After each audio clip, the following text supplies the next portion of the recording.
What's going on, guys? I'm a regular guy with the Regular Guy Firearms channel. Thanks for watching. Just a little quick tip of the day. Right, we get lost in the whole technologically advanced ninja-fied side of the house when it comes especially to ARs and stuff, right? And with the whole "So You're Joining the Army" video coming out, there's a lot of people asking me about, white phase and, shooting and what they can do to prepare for that and all this other stuff. So some of this is geared a little bit towards them, but a lot of this is geared towards the mainstay AR shooter community that's out there. And it's a lot of guys that in a lot of ways just forget that there are iron sights on your rifle. Okay, a lot of people treat them as backups. Shit, I normally do. But as far as just using your ARs and stuff, sometimes I take this upper out and I go and shoot with it. And this is a dedicated A2 type upper receiver. It's 16-inch barrel, and it's got a heavy profile on it because of the irons and stuff. A heavy profile barrel is just going to help you. And with just irons and stuff, they are a little bit less precise. So you're going to need all the help that you can get. This is how I reason it in my head. So as far as getting ready to zero them and getting ready to use them and everything, I figure I'd just do a quick tip for you.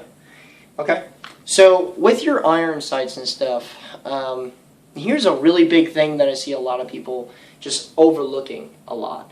And they'll take their iron sights and they'll just, like before they're ready to go to a course or something, and they'll go zero them and they'll just zero them as they are. Now, I personally disagree with this just a little bit because I do a little bit of a pre-flight.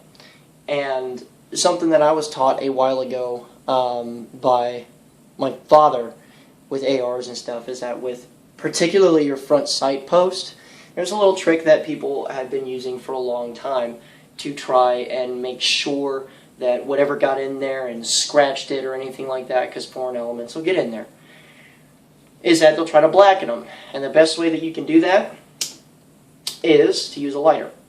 Okay, you just sit there on top of it and just wait until it blackens it.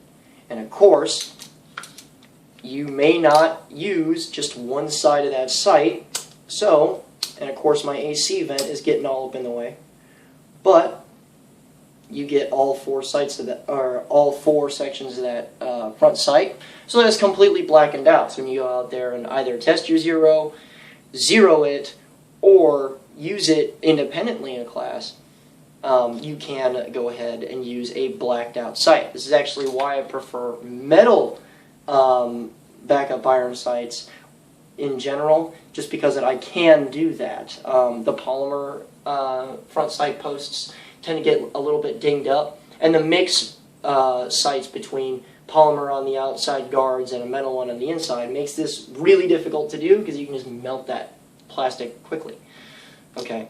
And the same actually goes for the rear sight. You have two different apertures if you have a backup iron sight setup that's worth a crap, in my opinion, because you have the daylight setting for it, and then you just do a quick flip and you have the low light setting for it. That's what they're designated for.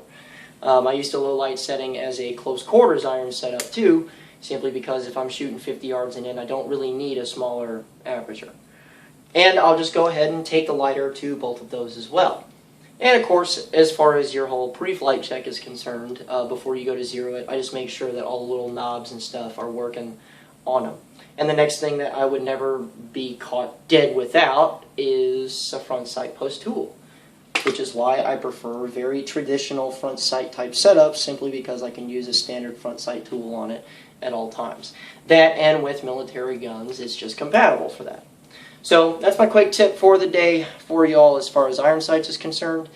And remember, a regular guy's firearm is the last defense against tyranny. Be easy.